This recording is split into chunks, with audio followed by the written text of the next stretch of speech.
today let's talk about wellness. Now, wellness is very closely related to fitness, but it is different in its own way. And it's different in the fact that you're really only as good as what you're the worst at.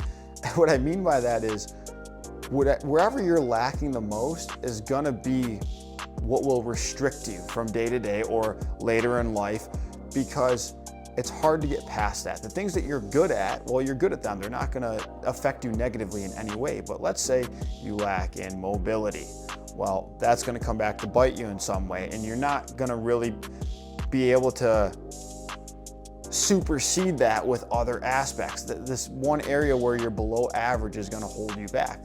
Now, let's say cardiovascular health. How good is your heart and lung health? You know, that is gonna be a huge role in your overall wellness. And if that's not up to par, that's gonna really hold you back. It doesn't matter necessarily how strong you are or how mobile you are. If you're well below average in this one area, well, that's gonna kind of pull down your overall well-being. So you really gotta key in on the thing that you're the worst at, as hard as that is to do sometimes. I know we all like to go in and work on what we're good at because that's fun, because we're good at it. But when it comes to well-being, it's the thing that you lack the most that is gonna affect you the most, especially later in life.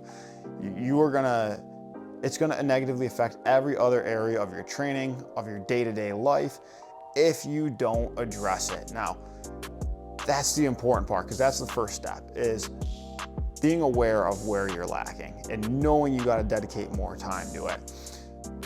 The best way to do all of this when it comes to wellness is, and it kind of works out because it's easy to remember, you want to be well-rounded. So when you think wellness, think well-rounded. Think about the average in every area of health and fitness and try to be above average in all of those, or at very least average in all of those, and then work on getting it above average. But you want to be well-rounded, and this is where we can get into how wellness kind of differs from fitness and especially performance, because a lot of the things that are good for high-level athletic performance are actually negative for your overall wellness. What I mean by that is having extreme amounts of muscle mass, or just mass in general. You'll see a lot of NFL linemen that will lose a lot of weight once they get done playing, because that extra weight they had on them was not healthy. It really negatively impacted their heart health and their mobility and all of that. But it was important for their position. Their job was to be